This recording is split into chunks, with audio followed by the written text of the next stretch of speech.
Hello friends, આપણી સાથે આજે નૈનાબેન છે. તેમના સાસુ માટે તેઓ મારી પાસે પિત્તાશયની પથરીની દવા લેવા આવ્યા હતા 21/9/24 એક્ઝેક્ટ 2 મહિના પહેલા આપણે મળ્યા હતા. તો તેમને શું શું અભિપ્રાય છે આપણે તેમનો અભિપ્રાય લઈએ. બેન, તમને મારું એડ્રેસ કોણે આપ્યું હતું? તમારું એડ્રેસ મારા એક ભાઈએ આપ્યું હતું. માસીનો છોકરો છે, એ અહીંયા આવ્યો હતો. એ અહીંયાથી દવા લઈ ગયેલો. ક્યાંના છે? એ દરાપુરાના છે, પાદરા સાઈડ.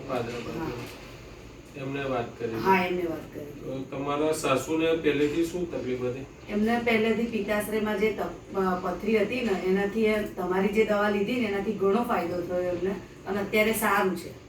પહેલા શું તકલીફ થતી હતી? પહેલા એમના પેટ બહુ ભારે ભારે રહેતું હતું અને ખોરાક નતો લેવાતો. હવે ખોરાક કમ્પ્લીટ લે છે પહેલા કરતા.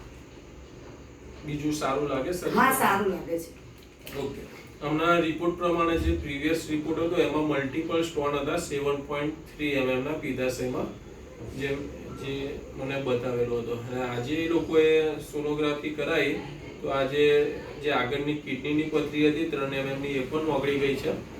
અને પિત્તાશયની જે 7.3 mm ની હતી પથરી મલ્ટિપલ, એમાંથી એક જ પથરી રહી છે 3.3 mm ની આજના રિપોર્ટમાં. તો હજુ તો પેશન્ટ અમે એક્ઝામિન કર્યું જ નથી. એમના એ જ મેડિસિન લઈ જાય છે. કેટલી વખત દવા લઈ ગયા તમે? 3 વખત. 3 મહિના જેવું. એમાં મલ્ટિપલ સ્ટોન પિત્તાશયના ડિઝોલ્વ થઈ ગયા છે હોમિયોપેથિક દવાથી. તમે કોઈ ઓપરેશન કે એવું કોઈ સજેસ્ટ કરેલું? ઓપરેશન કહ્યું હતું સરે કે પિત્તાશય તમારે કાઢી જ નાખવું પડશે, પણ પછી અમને આ એડ્રેસ મળ્યું તો આના દ્વારાથી સારું છે.